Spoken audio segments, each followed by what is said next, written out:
Hello. Hola, friends. I was just sitting here talking about how my hair is so long, it's like tickling the bottom of my back, and I'm enjoying it, so I don't want to put my hair up. It's a sensory thing, though. Yeah, but I keep I keep wanting to put my hair in a clip, and then I'm like, no, and I keep messing with it, and it's getting oily, but I like that feeling of tickling my back, and it feels like an achievement because I've grown it that long. Right. Before I cut all of my hair off, like that was my favorite thing in the world, was to be able to feel my hair on like at least midway down my back. Yeah.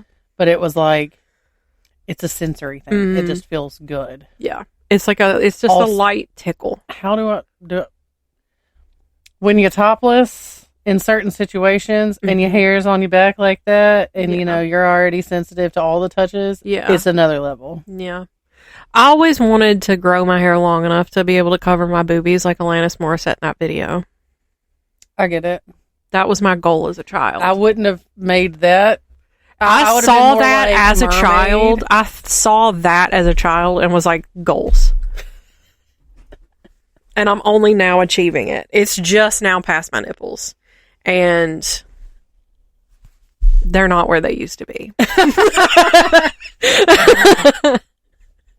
I wasn't ready for that. And I have never had children. But when I lost weight, I lost my boobies. They gone. I literally walked into my Nana's house last week, and then she goes, "Girl, you lost your boobies." I was like, "Thanks, I guess." Yeah. I was like, "I know." And then I walk in today, I was wearing just a little cropped tank top, and I had a skirt on. She goes, "I like that outfit on you." And I was like, that is probably the most positive thing my Nana has ever said about anything I've worn and how I looked in it. She didn't say anything else. Hey. And then I came home and I was like, I don't want to look like that anymore. Listen, if the time comes that I do lose a bunch of weight, I figured out why my desk does this, because I sit on it like this all the time. It's probably just loosened a screw or something. Anyway, so if the time comes that I do lose a bunch of weight and I do have to lose my boobs, then I want them to be so far gone that I don't have to wear a bra anymore. See, that's the thing though, is the sack is still there. The titty sack. It's just the meat's gone. So it's like an empty sausage casing. Ew. Or an empty piping bag, if you will. Or a sock. With nickels. It depends. Yeah, it depends on the boob, really. But mine are This makes me think of the fact that we used to make fun of my granny all the time because her boobs sagged, and we'd be like, "Do your boobs hang low?" Yeah. That's what we like to call around these parts karma.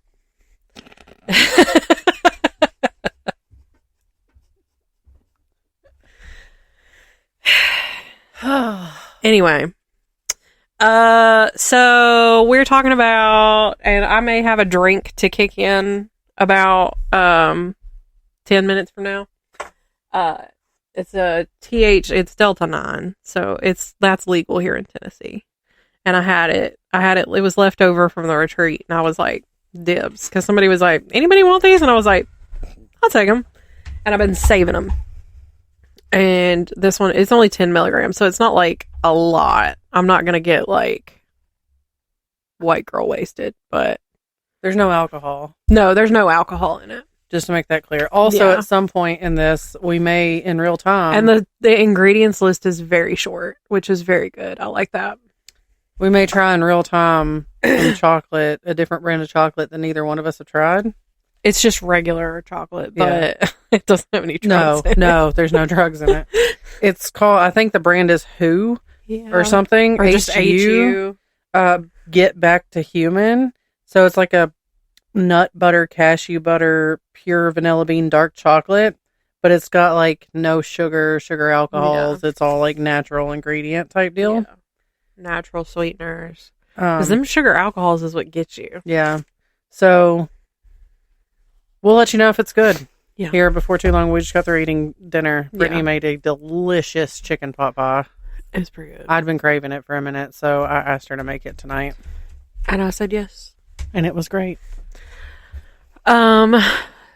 So after our spectacular yap session from last week, we are diving straight into spooky Minnesota. Yep. Yeah, Minnesota. And I will get straight into it because I think we yapped enough last week. We almost filled a full, we can only record for 3 hours, and it was almost full. Sorry. I was starting getting a little nervous there at the end. Sorry, not sorry. No. If you listen to it, you listen to it. If you don't, you don't. That's on you. You don't have to listen to it all at once either. Okay. So the Fitzgerald Theater was built in 1910 and is one of the oldest surviving theater spaces in St. Paul. It was originally named the Sam S. Schubert Theater and was one of 4 memorial theaters that were erected by entertainment industry leaders Lee and J.J. Schubert after the death of their brother Sam. Not erected. Erector? Barely know her. It became a movie screening house in 1933 and was christened the World Theater. Minnesota Public Radio purchased the theater in 1980 and restored it in 1986 for their live radio program, A Prairie Home Companion, with Garrison Keillor. The theater was renamed again in 1994 in honor of famed author F. Scott Fitzgerald, who was a native of St. Paul. I didn't realize that. The theater has played host to Broadway musicals, vaudeville shows, film festivals, and many, many concerts. The theater was purchased by First Avenue, which we'll talk about later, in 2019. We'll talk a lot about First Avenue later. I was really excited about that one.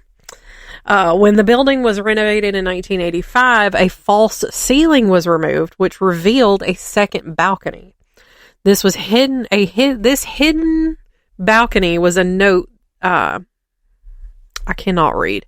Within this hidden balcony was a note that was written to a former employee named Ben. This discovery brought about some unexplained happenings as well. The construction crew began to report tools vanishing and reappearing in other places in the theater, as well as cold spots throughout the building. There were some construction workings in the stage area, and some plaster fell from above, nearly hitting the workers. They claimed that the plaster was not from the theater, but they could see a shadowy figure on the catwalk who vanished right before their eyes. So it looked like somebody was throwing it from the catwalk, and it wasn't like plaster from their ceiling. Another specter that has been seen is that of an actress who is believed to be named Veronica, who died either at the theater or nearby the theater.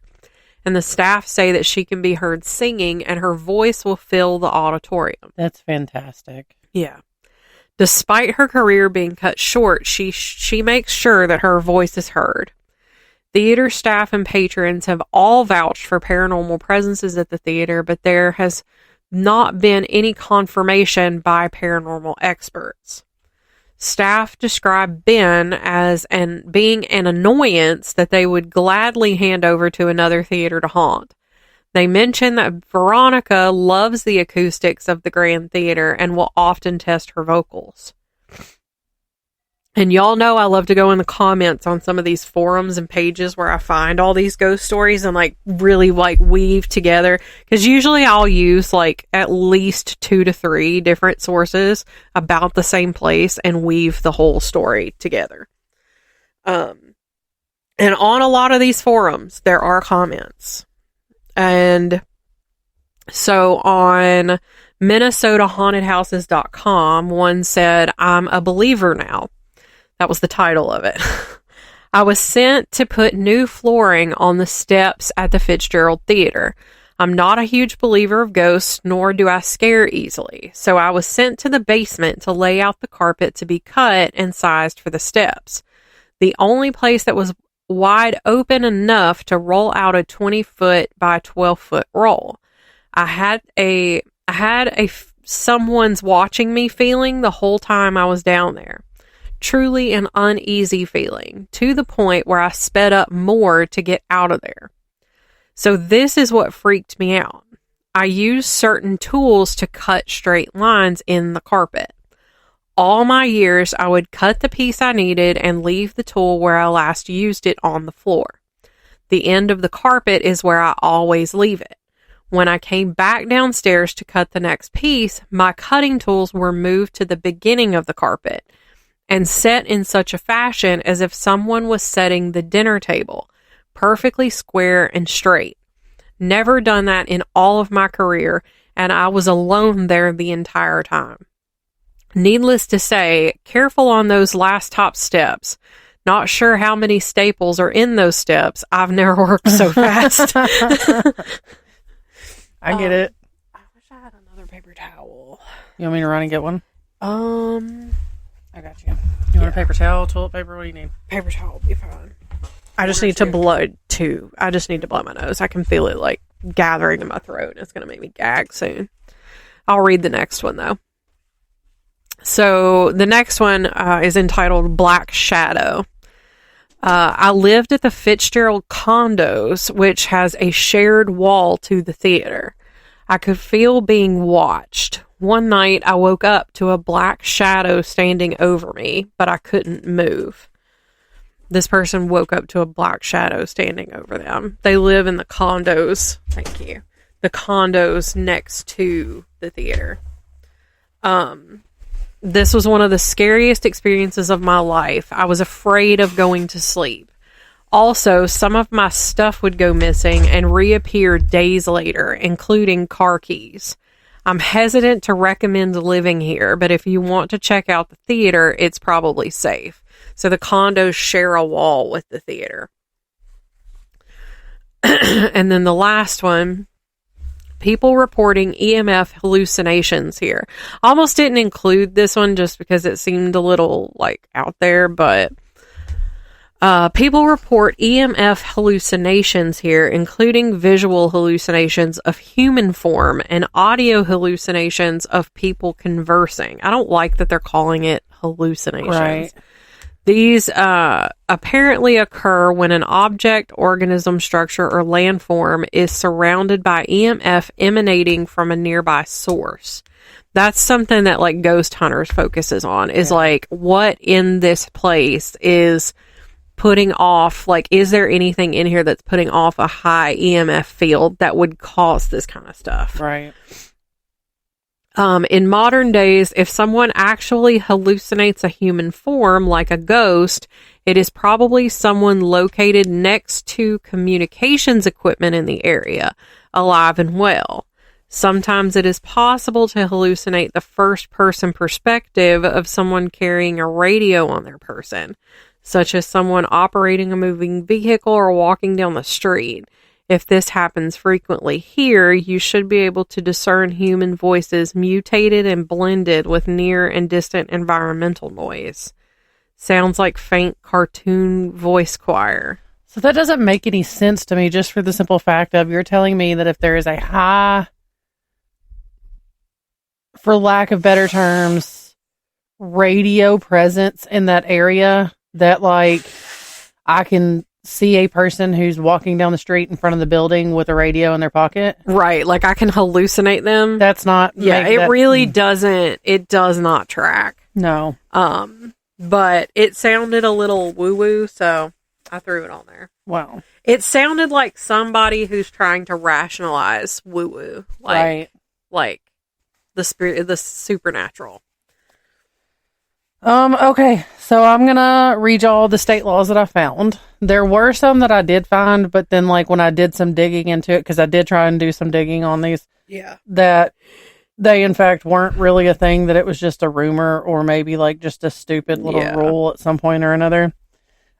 So state law limits nursing homes and senior citizens to 2 days of bingo a week. Oh. When charitable gaming came to Minnesota in the 1980s, state law did, in fact, limit the nursing homes and senior citizens to just 2 days. In fact, if you were visiting someone at a nursing home or a senior center, you were restricted from playing bingo with them at all. But this law was reversed in 2015. I can understand, like, curbing, especially with the elderly who are easily bored. Yeah. Especially in, like, retirement homes and retirement communities. It would help, like, keep them more engaged and not have monotonous situations. Right. Well, not even that. Like, help to curb the potential for gambling addiction. Yes. And then too, when you've got like cases of dementia coming into it, like if you're playing bingo every day, then they're living in Groundhog's Day every day because they think it's the same thing every day. Yeah. Yeah.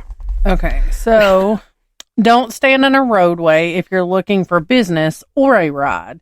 This one is actually on the books. So the Minnesota statutes 169.22 titled Hitchhiking Solicitation of Business states that no person shall stand in a roadway for the purpose of soliciting a ride from the driver of any private vehicle. Okay. So at first I thought it was going to be like, you hookers? mean like the Shriners can't collect money? Oh, I see what you're saying. I know. I was not, my mind did not go to hookers. Mine went to hookers. No. I've seen a hooker, but that's her business. But yeah, I was like, what about the Shriners? Yeah. But it's like seeking a ride. They've got it covered in their tiny little cars. Right. So in the land of 10,000 lakes, mosquitoes are declared a public nuisance. Rightfully so. Yeah. So this is somewhat true. The actual law says areas where mosquitoes incubate or hatch are declared to be a public nuisance. So if you have areas in your vicinity that pond water, then that's a problem. Yeah. It's the public area that can be declared as a nuisance, not the mosquitoes themselves. It should be the mosquitoes. Right. They are a public nuisance. Yeah. To me, specifically. It is illegal to stand around any building without a good reason to be there. So for better terms, loitering is illegal. The original law was repealed in 2005. The new law for loitering says a person found in or loitering near any structure, vehicle, or private grounds who is there without the consent of the owner and is unable to account for his presence. So I feel like a lot of these laws are geared towards more of our like homeless population. Yes, but also, can you imagine like? I can see where it would be an issue if you've got, like, if you're running a business and then for some reason there's a group of people that just come hang out in your parking lot all the time for no reason and they're taking up parking spots. Yeah, that too. Yeah. Like, you know, teenagers, God forbid, hanging out at Sonic. Hanging out at Sonic with their little yee trucks that are like tilted and their headlights are shining directly in your eyeballs. They've been sitting there for 2 hours and only ordered a medium drink. And one of them accidentally shot his friend in the foot or something. I don't know. That happened once. Anyway. All men that drive motorcycles must wear shirts. In general, this is false. However, there is a law that states that if you are taking a motorcycle driving test, you're required to wear protective clothing, which would include a jacket or a long sleeve shirt. Yeah. I mean, and that goes helmet, glasses, like protective eyewear, things like that. Yeah. I think that's good. I do too. I think that's not, even in states where not wearing a helmet is legal. That blows my mind. I get it. The first time I went to a state where it was legal to not have to wear a helmet, I was like, yeah. I'm a firm believer in, even if it's legal to not wear one. I get it. The wind in your hair, it's a freeing feeling. I understand. Even on a bicycle. However, that is so stupidly dangerous because you may be the best driver in the world, but the idiot next to you may not be. Not so much. Yeah. Bicycles. Put a lid on that kid, period. Like, yeah. And I just... you putting a helmet on for whatever reason on whatever you're on. Helmets, I feel like, save lives. Yes. Save you from traumatic brain injuries, all sorts of stuff. Yes. It's important to do that. Even like scooters. Yeah. That's one thing about like downtown Nashville is like the scooters. I think you should all be wearing helmets with flashing lights. Yes. I think, and I think the scooters need to have like flashing lights. Because personally, I think that shouldn't be a thing. But whatever. Somebody had an idea and they're getting their bag. Several companies are getting their bag. Every man in Brainerd, Minnesota, is required by law to grow a beard. Oh. So this isn't on the books anymore that I could find. But what I did read is that it did used to be a thing. It didn't specify like it had to be a big one, but you just had to have a beard. Yeah. That's crazy. What about these people that literally can't? Like, you know, that walking friend around with a patchy as hell beard on your face. That friend that we used to hang out with all the time? Yeah. Who could not? I mean, it was there. It looked mangy. But because it was patchy. Yeah. But, like, I mean, not everybody can grow a beard like Daniel. Or TJ. That's true. He can. I don't know. That friend may actually have one recently. Like, it may be. As far as I know, he's, like, always had facial hair. But he couldn't grow, like, a full. It was, like, in spots. Yeah. If he listens to this, he's going to be like, quit talking. He's going to know exactly. Quit talking shit. God. He's like, this is why I don't hang out with these bitches anymore. There's a way that we could be connected in the next year. So we're going to hope that that's not the case. Probably not. You know what I'm saying, though? Yeah. Okay.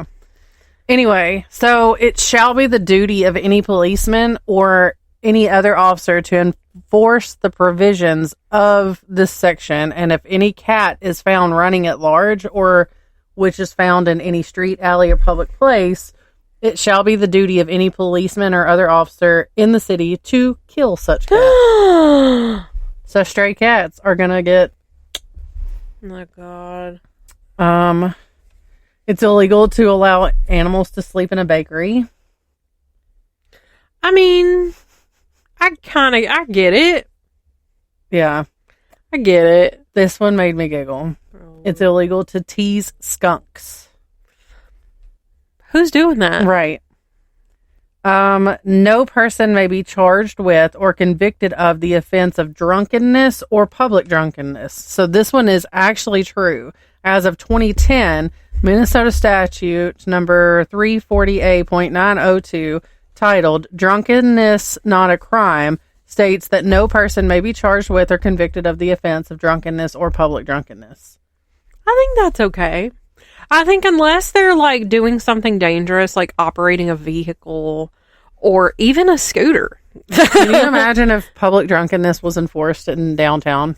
Oh my gosh. There were 2 cases last night that, yeah. I mean, even my youngest child was like, what is happening here? Yeah. People do be acting up. Hamburgers may not be eaten on Sundays. Now, keep in mind that some of these are just like regionals, like in different cities and stuff. There is a 10-cent bounty for each rat's head brought into a town office. Oh. Anyone can keep their cow on Main Street downtown at a cost of 3 cents per day. I feel like we've seen that somewhere else. That rat one must just like come from like plague issues. It is illegal to drive a truck or other vehicle whose wheels or tires deposit mud, dirt, sticky substances, litter, or other material on any street or highway. And this one is still on the books in Minnetonka under Section 845.010, Public Nuisances. I agree. Yeah, I like it. Because, like, dump trucks pulling it onto roads and stuff, like dirt and rocks. And if somebody on a, like, say, on a motorcycle hits that. Okay. My turn? Yep. The warden's house was built... I'm sitting here picking at my lip. It's got like a dry piece, and now it's bleeding. The warden's house was built in 1853 and served as home to the wardens of the territorial and state prison. When the prison opened, its first warden was Francis Delano, who promptly moved into the warden's house. Over a period of 6 decades, 13 wardens lived in the house until 1914, when the prison was moved to its current location in Bayport. The last warden to live here was Henry Wolfer, who lived here with his daughter Gertrude until better known as Trudy. It is said that Trudy got married and moved away, but died of appendicitis after she gave birth to her son, and her father raised the baby in the warden's house, which I don't know how he would have ended up with this baby. Right. Didn't have a father. He would have found another wife. He would have been fine. Because that's what they did back then. I'm not just saying, get over it. After this time, a deputy warden or superintendent of the prison would use the warden's house, and in 1941, the state of Minnesota sold the house to the Washington County Historical Society, and it was opened as the second house museum in the state in June of 1941. Today, this limestone home is filled with 19th century artifacts, and tours of the house include tales about the prison's early days when Minnesota was still a territory and what life would have been like for prisoners inside. The most infamous resident of the prison were the Young brothers, who served time here for their crimes as part of the James Younger gang. The warden's house is also on the National Register of Historic Places. And there have been consistent reports of an entity of a woman wandering the home, who cries of stomach pain, seemingly of stomach pains, in search of a baby. She has been seen looking out of the windows, and at times there has been a cradle in an upstairs bedroom to rock of its own accord. There have also been reports of the sounds of shoveling coal in the basement. And the spirits here aren't just inside the house, but some have reported that out back there is a prisoner who is still doing his assigned job from so many years ago. Along the south side of the carriage house, there is a cave that was carved out for a trustee to occupy while they tended to the warden's horses and carriages. This job was a huge relief for any prisoner selected for that position, and for one prisoner, that relief was hard to give up. The story that is told says that one of these trustee prisoners was paroled and went home to Minneapolis. However, he could not handle life outside of the prison walls. And one night, he was said to have taken a brick and threw it through the window of a jewelry store and stood there waiting to be arrested and brought back to Stillwater Prison, and hopefully the job that he so enjoyed. We do not know if he ever got his wish, but some say he returned in the afterlife and is now haunting the backyard of the warden's house and tends to the horses and carriages, even though they are no longer there. See, that is so sad. I know. And that happens a lot. Yeah. That people spend so much time in prison that they can't function outside of it once they've done their time. Yeah. So they do something stupid and petty to get themselves put back so that they can they feel like a functioning person again. Yeah. That's crazy. Which is really, really sad. It really is. And then to not even be free after you die. Right. Unless you're a murderer and then well, you should be in there for life anyway. So I'm going to go through some dumb criminals. I think all of these are from 2013. So this one, dude was in a bar, his credit card was declined, and then he jumped over the railing of the Wild Bill's patio, and while being held on the ground, yelled, "I'm rich, you're poor." Oh. Why does that feel like somebody we used to hang out with would have said that? Not the one we were just talking about I earlier. know exactly what you're talking about. But somebody he introduced us to. I'm sure he has said very similar things. Oh, I'm so sure. Anyway, So a St. Louis Park man with a history of indecent exposure was charged with using a sex toy on himself on a picnic table at the St. Louis Park Brush Collection Facility. Ew. Ooh, brother. Ooh. Yeah. So then a St. Paul man who claimed to be married to Katy Perry was asked to leave Knollwood Mall after threatening to hit customers in a TJ Maxx. He was washing his hair in the sink of the Regis Salon, and he told security that he was a St. Paul police officer. Oh. So, brother, you're lying that you're married to Katy Perry. You're telling people that you're impersonating a cop. Yeah. And you're washing your hair in public? Like, yeah. Anyway. Richfield police officers responded to a report of a naked male in Richfield. And this was after a woman had reported that she had discovered an intruder pleasuring himself over her in her bedroom. An 18-year-old... What? I said, ew. Yeah. An 18-year-old Maple Grove woman who was a senior on the Hopkins High School cheerleading team was accused of trafficking a 16-year-old cheerleader by placing an ad on Backpage.com and convincing her to prostitute herself. That is trafficking. Like, that is the definition. Yeah. Yeah. Oh my God. Mean Girls in real life. Yeah.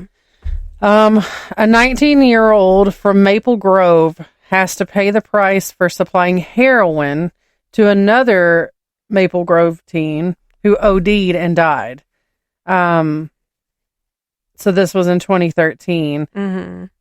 And so it looks like it was a girl who spent time in jail on the anniversary of this boy's death and then she has to spend the day he died as of this for 10 years on that day every year in jail. Yeah. Oh, I feel like that is a very good one. That is a very good. Yeah. Lonnie Roseland, who lived half a mile from this church that he vandalized with eggs, because he vandalized the church because he's against gay marriage. What? Right. That's literally all I got. Maybe the church was performing them and just was like, maybe.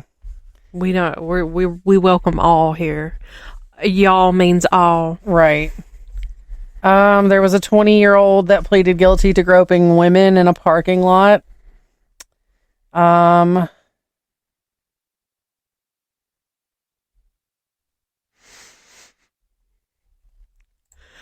I didn't know if I clicked on them. I got more information. Hold on.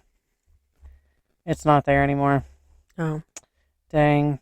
Anyway, because that looked interesting. The headline says, nude man running, polished thief, popcorn pitching, Oakdale police blotter. That does sound interesting. Yeah, but then I clicked on it and nothing was there. So a man who was the head varsity football coach at a school was arrested for soliciting prostitution. He was one of 19 men that were charged with misdemeanors during a 2-day police operation.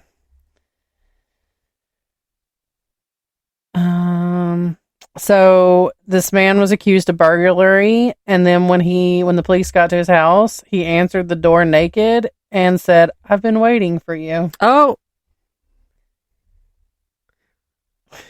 This man said this man had to provide a urine sample for the police at the jail, and he drank it without gagging. Oh. He does that on the regular then. Yeah. So this one dude tried to skip out on a cab fare. The police got called, and he already had arrest warrants out for himself. Lord. Woman called the cops on a man who was cleaning his car because he was acting strangely. Karen. Hold on.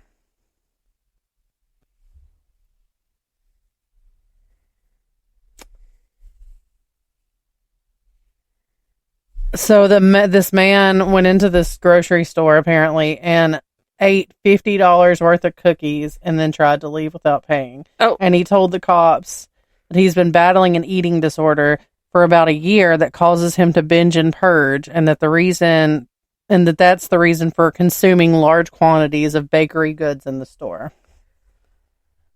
And he knew he was going to purge it, so he probably just didn't want to pay for it. Right. $50 worth of cookies is a lot of cookies, though. That's a lot of cookies. He had to have been in there for a long time. The police sent a woman to detox because she was riding around in a apartment complex in her underwear. Oh. And she had made some comments to mothers in the area that were her possibly calling the complex a ghetto. So a man stepped out onto his deck at like 5 a.m. on one day, and he was in his robe. No. It was still dark outside, so he thought what he was looking at was like a wet towel or a robe or a stick, and it was none of the above. It was a 5-foot-long boa constrictor. Oh, hell. Yeah. Mm-mm. All right, that's it for that one. If you want to open the right one. Am I doing one or two? Just one. Okay. Hold on, because I think I went out a lot. You can go ahead, actually. Like, I'm just trying to figure out if I went to the right one. Okay. I went backwards. Eric Wickman was an immigrant to Hibbing, Minnesota in pursuit of the American dream and finally found it for himself after many, many setbacks. He had been laid off from the mines and attempted to become a car salesman for the Hupp motor car company. He wasn't able to sell enough vehicles to make a living wage, and so he pivoted to using the 7-seated Hupp mobile to offer rides to his former colleagues. He rapidly grew this small business until his company was driving millions of people, billions of miles all across the globe. Greyhound Bus Lines is a name that brings up core memories for millions of Americans, and the Greyhound Bus Museum works to celebrate and preserve this history for a small town immigrant entrepreneur. Said to be one of the most haunted places in the state, the Greyhound Bus Museum staff have reported at least one ghost that haunts a particular area of the museum. The Scenic Cruise 4501 is the home to a spirit that opens and closes the doors of the bus frequently. There is also the story of a little girl who is said to haunt the museum, and around a different bus was it wrapped in a different wrapper inside the wrapper? It was. Damn. Also, I got triggered because I pulled this up. Yeah. And there was a face looking at me. Oh. A beard. No, it's not even a beard. Well, not that. I'm talking about these. That's the hand. Oh, yeah. I was like. But there's a different bus that is said to shadow creatures are spotted around this bus. The girl is said to be a young girl with long black hair and wearing a pink dress. She loves to play in the museum, and legend says that if you leave a piece of candy out for her, it will be gone by morning. The museum is host to 17 different buses, all with different historical circumstances. There are also hundreds of pieces of memorabilia on display, which are also all tied to major historical events. And legend says that the windows and doors of multiple buses will open and close by themselves at night, and some have reported hearing the sound that is described as mechanic noises, so like the bus is being worked on. And next door to the museum is a cemetery that may also be contributing to the spookiness that is sure to be abound at the Greyhound Bus Museum of all places. When I saw Greyhound Bus Museum on a list of like haunted places, I was like, what in the hell does this think? Does it smell natural? I mean, it smells like dark chocolate. I'm trying to figure out if it's scored. It should be. Well, being that it's filled, I was kind of... It is scored, but it fucking broke. I mean, damn it. Whatever.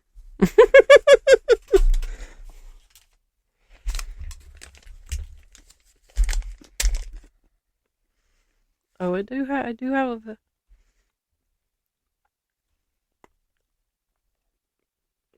I don't hate it,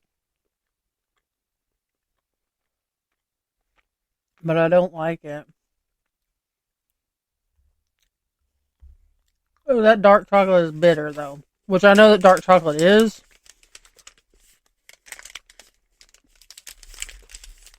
It's fine. I don't You mind can that. have it if you want it. I don't mind that. It is a bitter dark chocolate, though. Hold on, I have a small piece left. I thought you were going to say, hold on, I have a small penis. No, I'm not swinging one of those. I definitely... I mean, any fake one that I might own is not small either. I would say they're average. It's in what you do with them. It's the motion of the ocean. Exactly. Okay. Okay.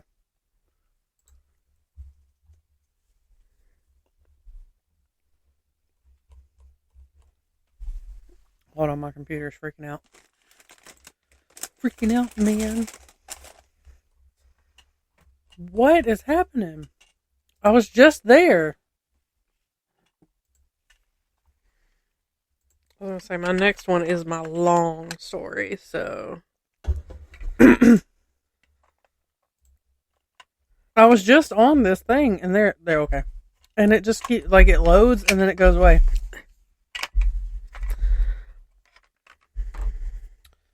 You may get to tell 2 stories in a row, because this is acting wonky. I don't mind. I thought this story was going to be good, too. Because it says, pro tip, don't call your mom to avoid arrest. Oh. That's not good. Put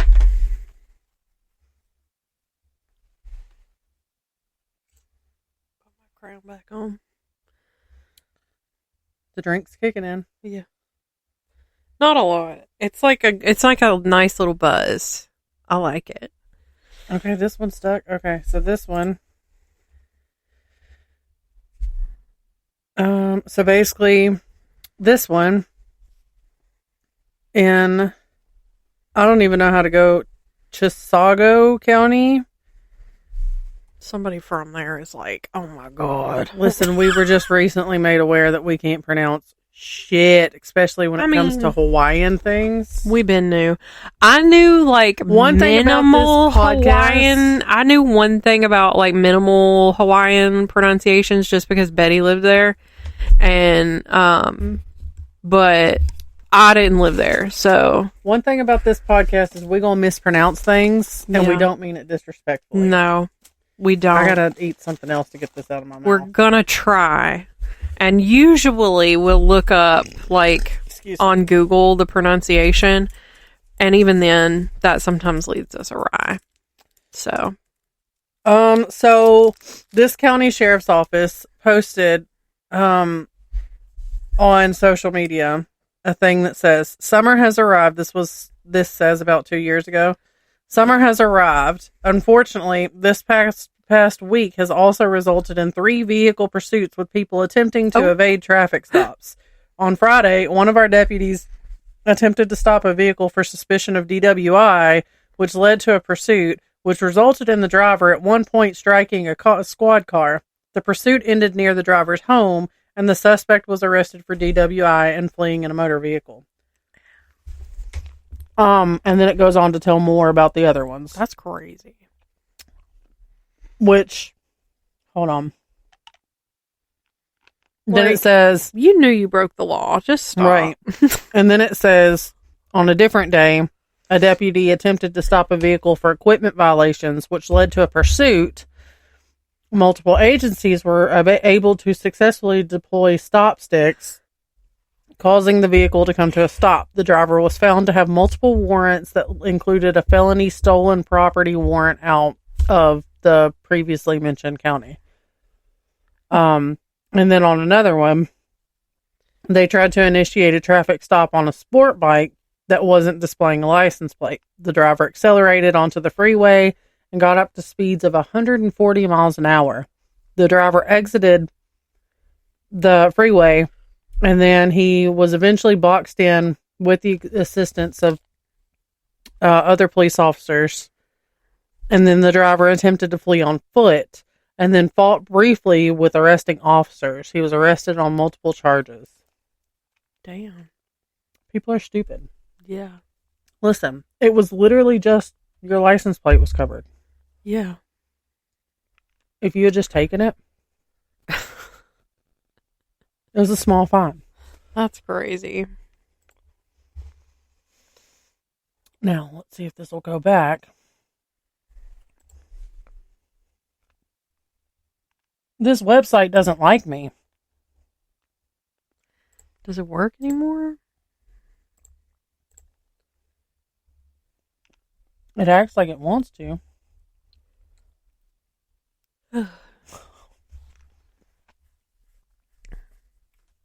Truck driver hit a bridge. Yeah. Damaged it, obviously. Right. Drove off like nothing happened. Oh.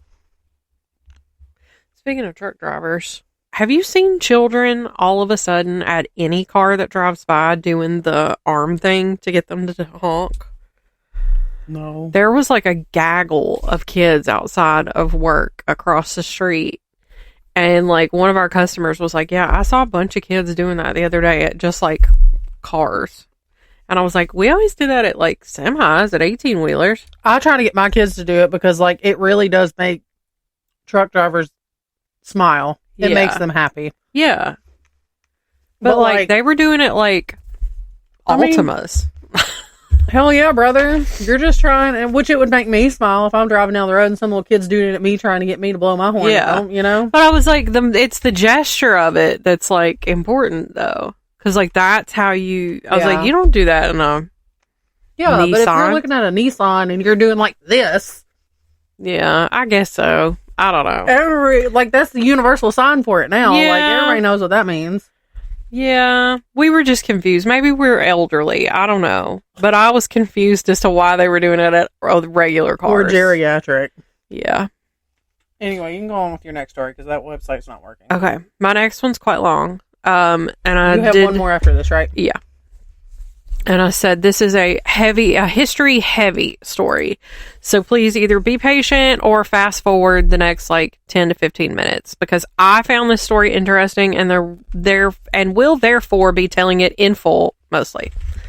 So on Friday, our story begins. Picture it. Friday, February 26th, 1937. Orchestral music played as the ribbons were cut on the new Northland Greyhound bus depot. There's a theme. When it was originally built, it was widely acclaimed for its streamlined Art Deco style, which if you're not familiar, Art Deco is like 1920s, 1930s architecture style. It was like very futuristic looking, and is well known for its modern luxuries such as public phones, shower rooms, and air conditioning. It was called one of the most modernistic and beautiful travel centers in America. The decor included massive chromium trimmed chandeliers and a checkered terrazzo floor, which still exists in the main room. The outside had blue glazed bricks with white trim.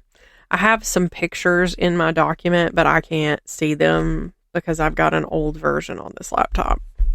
But in 1968, the Greyhound bus depot was relocated, and the following year, Minneapolis native Alan Fingerhut, an heir to the Fingerhut catalog fortune, had a vision at just 25 years old. he saw the potential for a rock club. He found a partner with a liquor license and invested $150,000 and opened the only venue in downtown Minneapolis that had both rock music and alcohol. The Depot opened on April 3rd, 1970, and the local newspaper raved, saying, "They have done some remarkable things with the interior of the old Depot. The curved wall, which used to embrace the gates to departing buses, is now the backdrop for a large purple plush-covered stage." Joe Crocker played 2 sets on opening night, and one reporter described local fans as beautiful people with resplendent suntans and $250 hippie outfits. Listen, I'm just trying to picture a purple plush-covered stage. I'm here for it. Over the next decade, the club's name and management would change hands over as disco fever was on the rise. Live music managed to hang on during this time, and famous acts from the 1970s were diverse, ranging from Frank Zappa and the Mothers of Invention, Ike and Tina Turner, Iggy and the Stooges, Chubby Checker, the Kinks, the Allman Brothers, B.B. King, Rod Stewart, the Small Faces, John Lee Hooker, Canned Meat, Brian Auger's Oblivion Express, Dwight Twilley Band, Chris Osgood of the Suicide Commandos, Peter Jesperson, Pat Benatar, the Ramones, and U2, just to name a few. The 1980s saw former classmates and roommates Steve McClellan and Jack Myers taking the helm of what was now known as Uncle Sam's. And on New Year's Eve of 1981, the club became known as First Avenue, which it is still referred to as First Avenue today. The venue began to host more local acts and began to cater to dancers and would host lip sync and talent contests. No history of First Avenue would be complete without mentioning a venue regular who would use it as his testing ground for new material. I knew it was coming. And it was both the set and setting for his film Purple Rain. I knew it was coming. During the time that Prince was hanging around, you would have also brushed into other R&B acts of the time, including Alexander O'Neal, Chico DeBarge, Suan Carlo, or Morris Day. In 1990, First Avenue turned 20 and was a thriving, famous venue. They made sure to keep their ego in check despite fanfare in magazines such as Rolling Stone and Time, and on any given night you could see a hardcore punk show, hip-hop, singer-songwriters, acts like the Fugees, the Chemical Brothers, Reuben Blades, and Dave Alvin all made appearances here. Now, all this time, the club was still owned by Alan Fingerhut, and in 2000, First Avenue's longtime financial advisor, Byron Frank, helped the club take control of its own destiny and negotiated the purchase of the historic Greyhound bus depot that had been its home for 30 years. But fast forward to June 2004, and Fingerhut still owned the club and fired the management team of Steve McClellan, Jack Myers, and Byron Frank, taking the helm himself, saying, "I'd have to drop dead before I ever allow this club to close."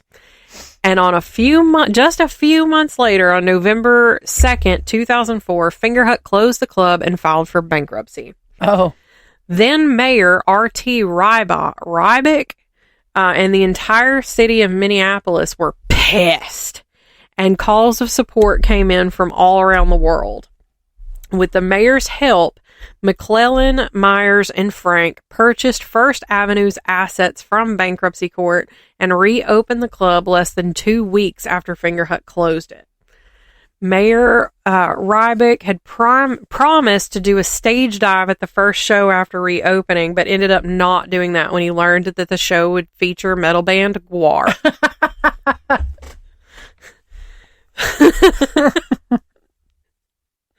Steve McClellan retired from First Avenue management, and Jack Myers took over as general manager, but he retired in 2009, 2010, after working for the venue for 30 years.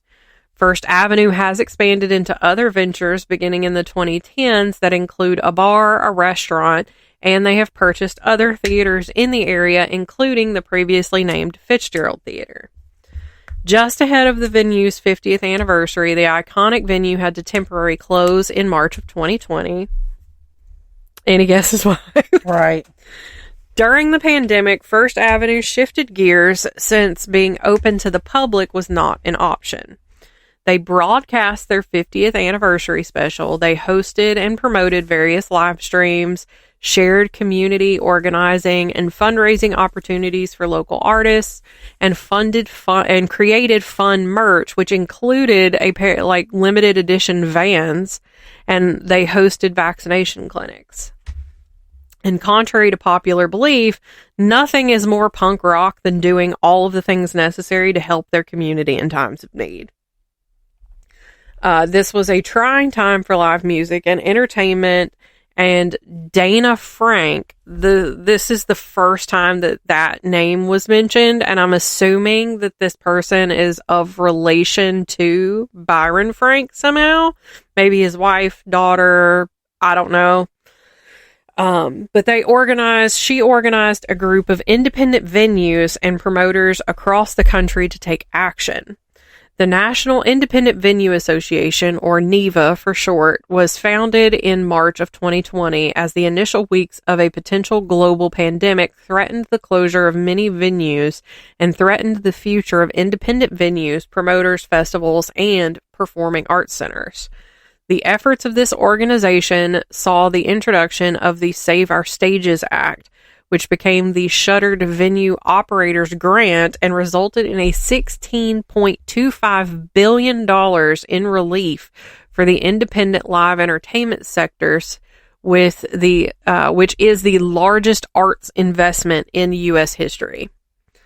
The venue reopened to the public in the summer of 2021 and continues to remain an iconic, independent, and locally owned venue, and the team there book over 1,000 shows annually between all of their venues.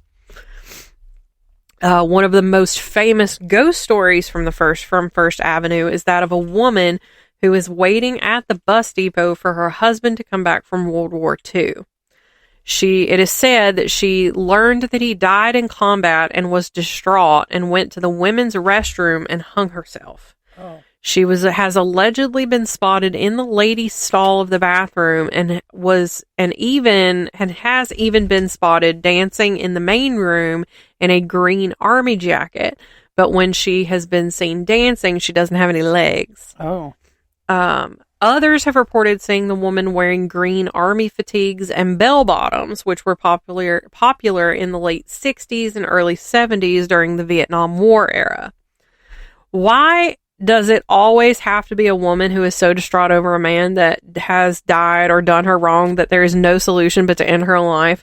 And why is it that many of these stories end up not even being true? By the time in the building's history, the Greyhound station, by that time, in like the 60s and 70s Vietnam War era, the Greyhound station had already been abandoned. There is a YouTube video with a local paranormal radio host who went to the venue with a psychic, and when they arrived to the bathroom, she said she saw a woman in there with blood all over her. This would be unusual for a hanging, but as I pointed out, the suicide story isn't even true and is just an urban legend and hasn't been corroborated with any evidence, and it has also been claimed that she died from a drug overdose, so there's really no, as far as anybody knows, nobody died in that bathroom. But the psychic did say that she saw the spirit pulling the hair of an employee nearby, and when the employee was asked about it, she said that she would often feel someone pulling at her hair in the building, but just thought it was her imagination. There's a story from the 80s where some people claim to see and I said, drum roll please, woman in white, covered in blood near the bathroom. One woman claimed that she had heard a girl crying in one of the bathroom stalls, and when she told a bartender about it, the bartender told her that they were the only people there. Oh. And former GM Jack Myers, who ran the club from 1980 to 2010, saw something strange inside the wall and decided to open it up near the area known as the record room.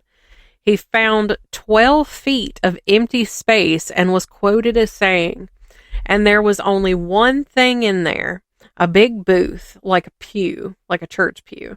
The rumor is that's where the woman died, and they walled it in. Why did they wall it in? I was there when they knocked down that wall because we were all going, what is in there?"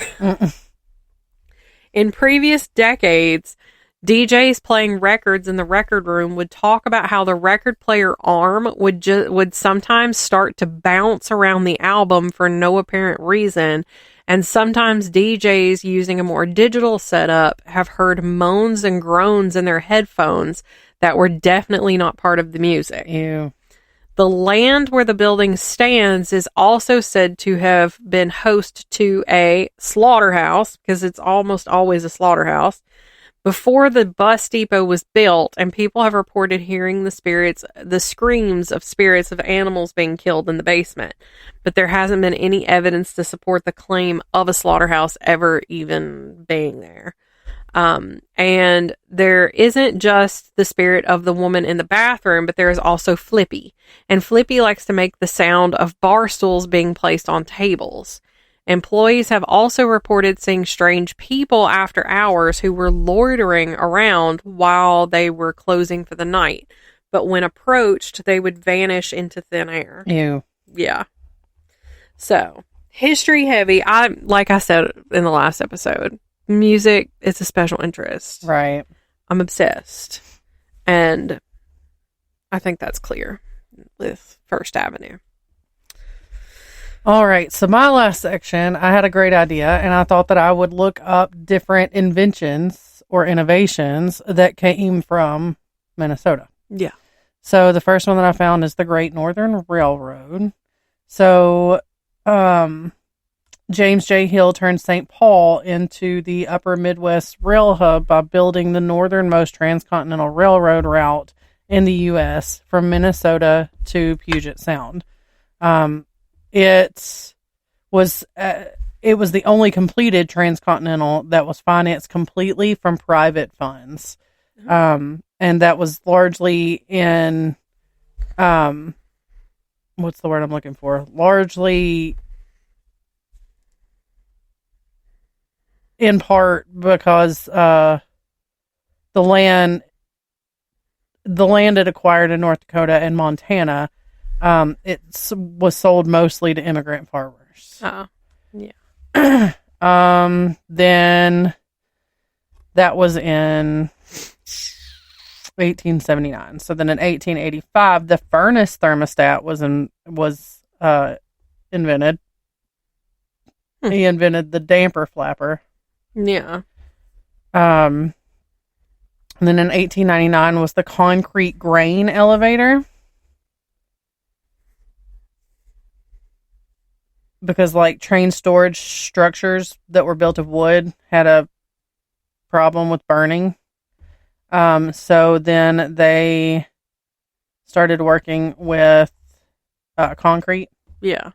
Figuring that out. So actually this tells that Frank Peavy drove the development of something a little less flammable, working with Charles Hagelin, a Minneapolis contractor who also built Minneapolis City Hall and the Grain Exchange Building. They built the first concrete grain elevator, and it's still standing near the interchange of Highways 7 and 100 in St. Louis Park, though it hasn't held grain for more than a century. Yeah. It's used for advertisement as of when this was written for the location of cooking utensil product manufacturer Nordic Ware, which if you haven't used is good stuff. In 1912, grocery bags with handles were invented. 1912, the Better Business Bureau came from Minnesota. Yeah. 1914, the Greyhound bus lines. 1919, the pop-up toaster. Yeah. Where would we be without a pop-up toaster? I hardly ever use a toaster. We use ours quite a bit. I barely use a toaster. I just bought a new one recently. I use it at work more than I do at home.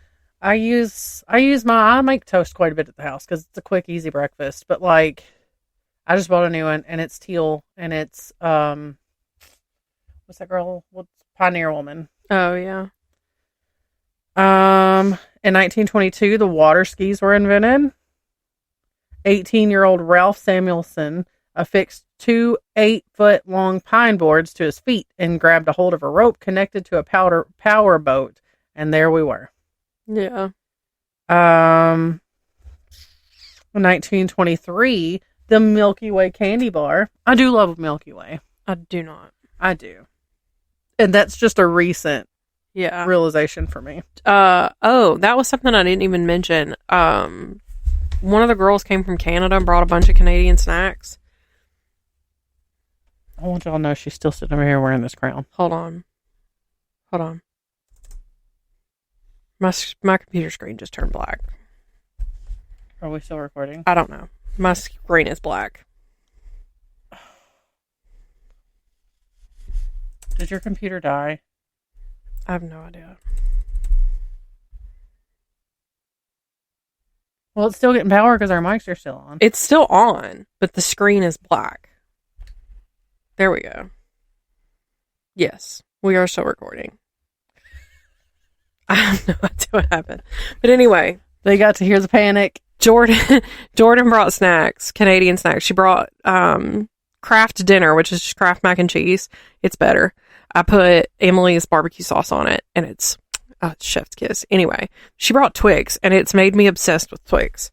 And she also brought this candy bar called Coffee Crisp. It's pretty good. Skittles, not Skittles. Smarties are like M&Ms. And Smarties are called Rockets. So, learned that. Also had Canadian chocolate coins. The chocolate was better than ours. Not surprised. But anyway, continue. You were talking about Milky Ways. Yeah, it was invented there in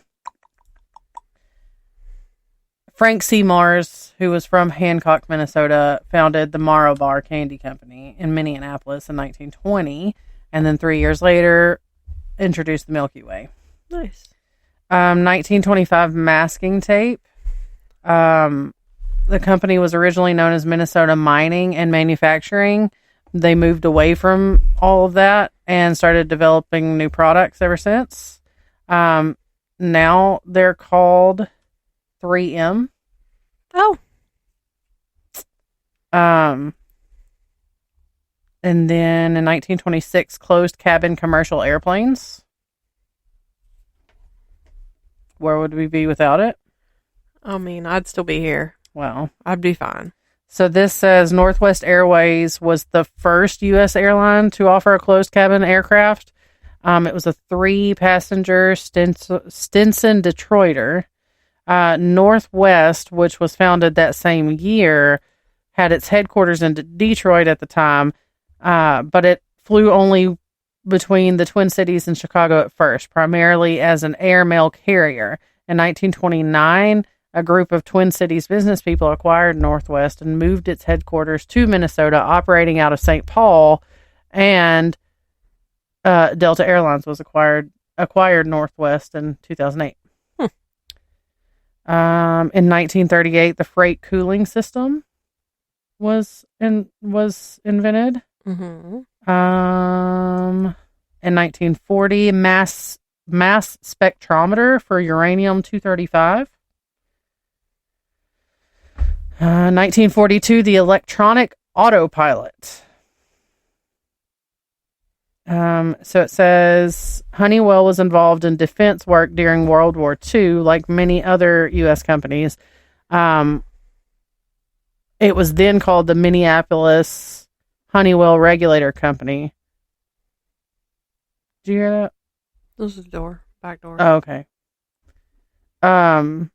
They developed an electronic autopilot for U.S. Air Force bombers, helping pilots fly steadily enough to hit targets from high altitudes.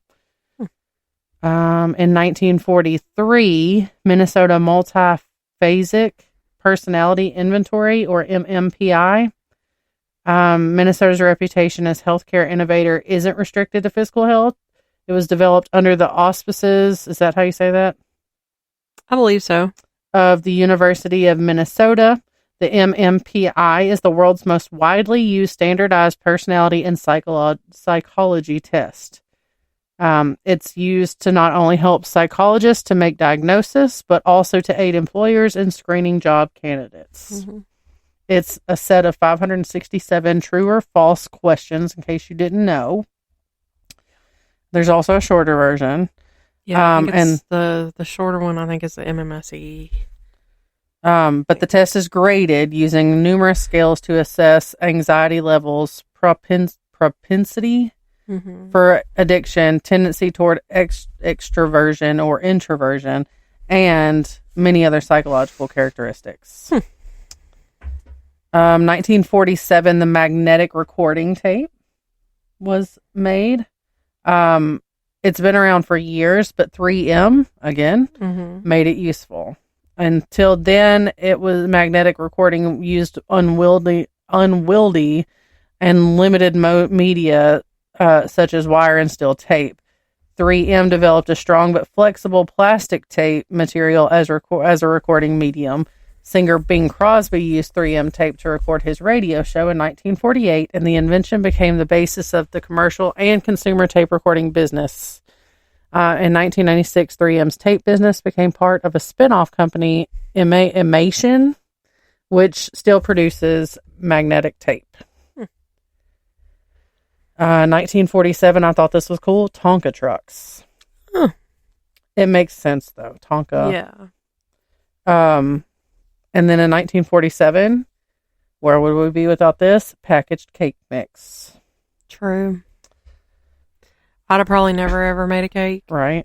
In 1948, cortisone. In 1950, the bunt pan. I do use a bunt pan a lot. I was going to say, isn't your whole marriage like based on a bunt cake? Yeah. I made didn't your whole relationship start because of a bunt strawberry cake with strawberry cream cheese icing that was made in a bunt pan. That was 14 years ago, last weekend. Yeah. Get the walker out, old lady. Right. 1951, the snowblower. 1952, open heart surgery. 1953. I would not have wanted to be the first patient. Right. The first successful open heart surgery was on a 5-year-old girl. Oh. She didn't know no better. No. 1953, the black box flight data recorder. 1955, the blood pump. So how did they do an open heart surgery with no blood pump? They had to do it manually. They had to do the, what do you call it? I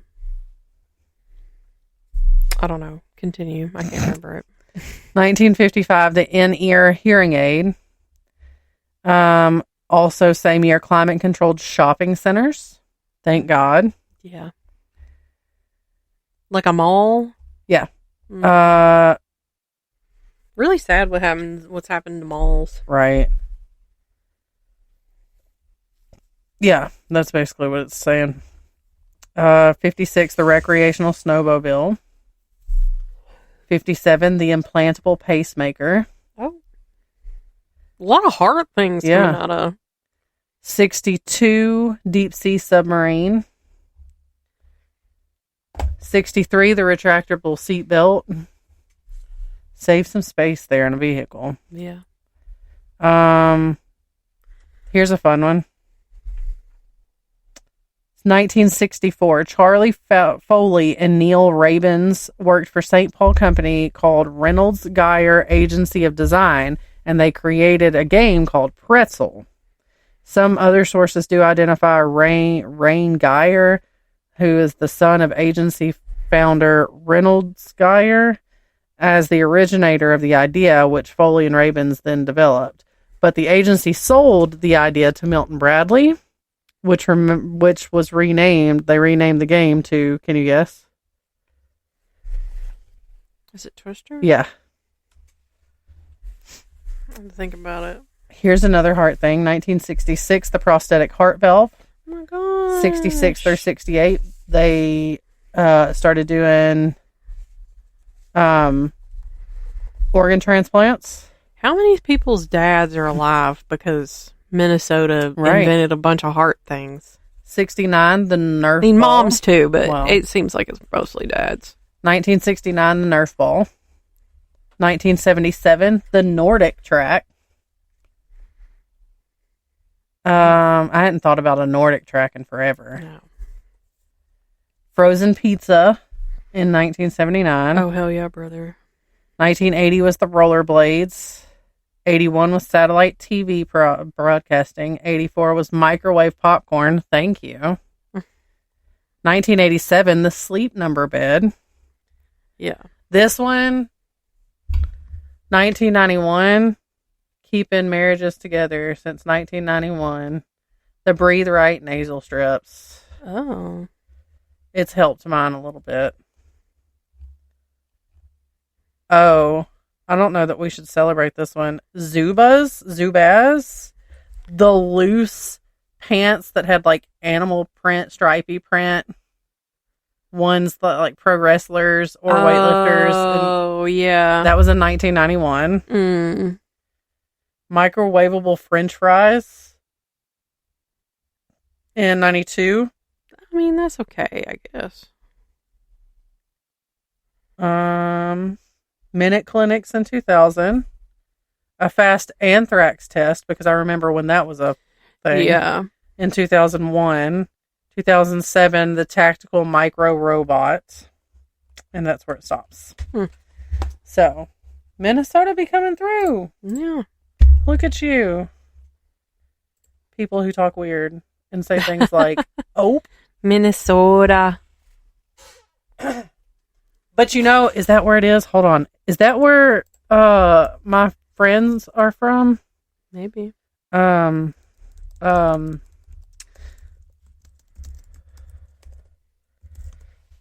that stuff from? Is it from?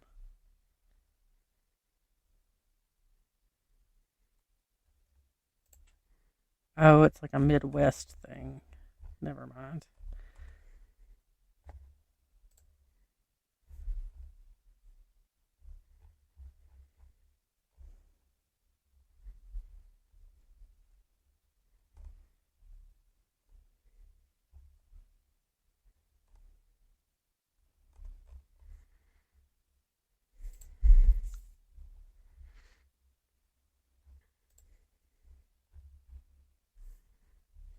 I do think that they might actually have that top the tater stuff that I like there.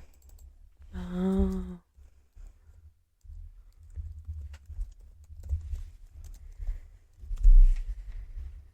Hold on, I'm fact checking. Yes, it is a thing there. Top the tater. If y'all are ever up north, or if that's where you live. Yeah. If you haven't tried top the tater, that's the stuff. And it's not just for taters. You can get it. You can put that shit on everything, like Frank's Red Hot. It's so good. It's like a sour cream. Yeah. Have we talked about this before, you and I? Yes. Because she brings that to me every once in a while when they go up there. I'm pretty sure that's where it's from. I think it is, because I'm always thinking Wisconsin, but I know that's not right. Yeah. But I'm thinking I'm right. Anyway. Your turn. Last one. The first hotel in Sauk Center, Minnesota was called the Old Sauk Center House, and it burned down on June 26, 1900. And in 1901, Ralph L. Palmer and Christina J. Palmer built the Palmer House Hotel.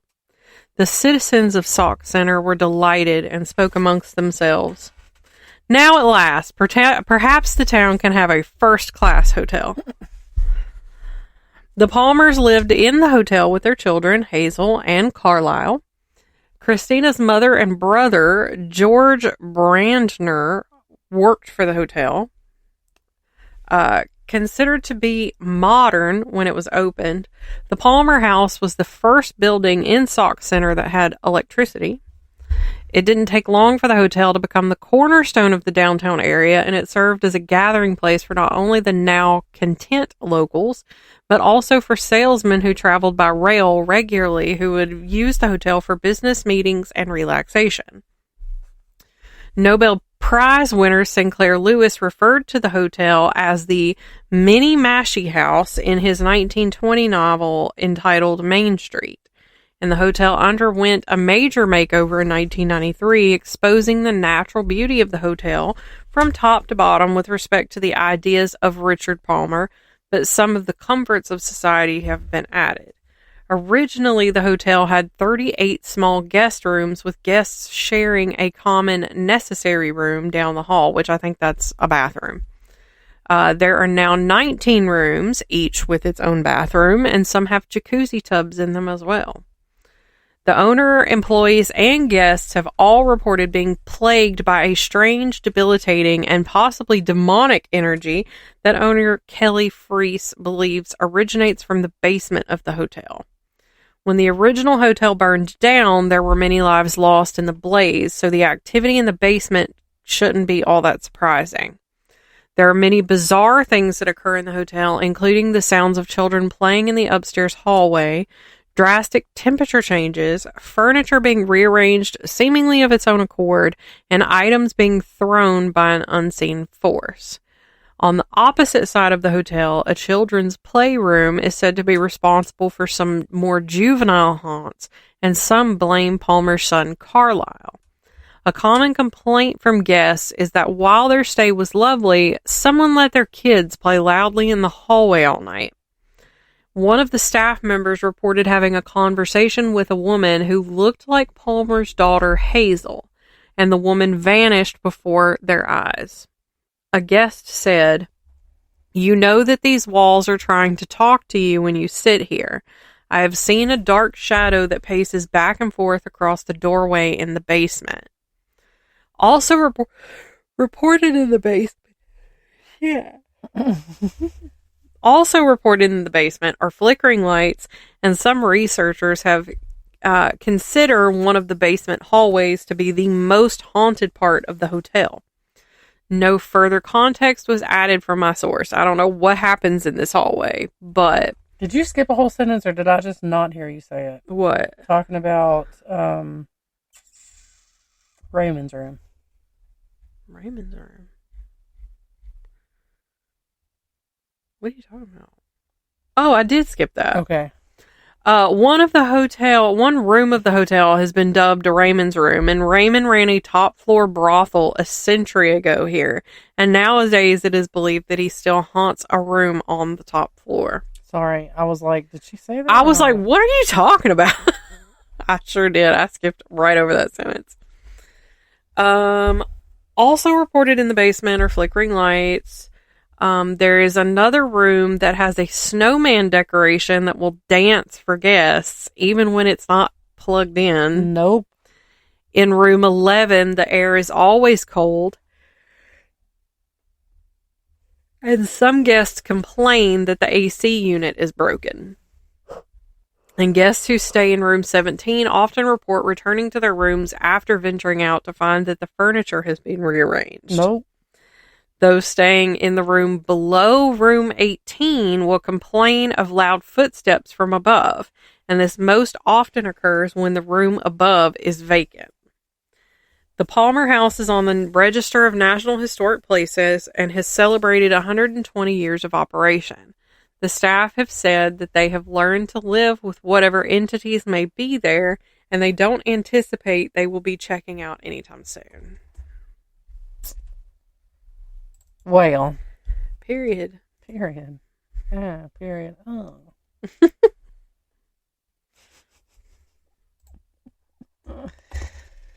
All right. Well, that's another week. There's your Minnesota. We got a nonprofit? I do. Nonprofit of the month is once again Sage. In honor of Pride Month, Sage stands out proudly with the LGBTQ plus pioneers across the country who've been fighting for decades for their right to live with dignity and respect. They are excited to work with the current administration. I don't know if that's been updated. And they have a nationwide network of affiliates to advocate for LGBTQ plus older people at the federal, state, and local levels. They mobilize LGBTQ plus people and allies when our rights are at stake, educate policymakers about LGBTQ plus aging issues, release official or original policy briefs, publications, and infographics. They lead coalitions that integrate diverse elders into policy conversations, and they march and rally with LGBTQ plus older people and their allies.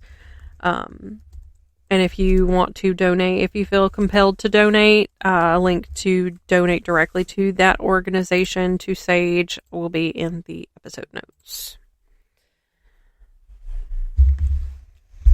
All right, then. You should follow us on Facebook, Instagram, TikTok, YouTube. Email us at wanderersofweird@gmail.com. Woo! Ooh. Okay, bye. Bye.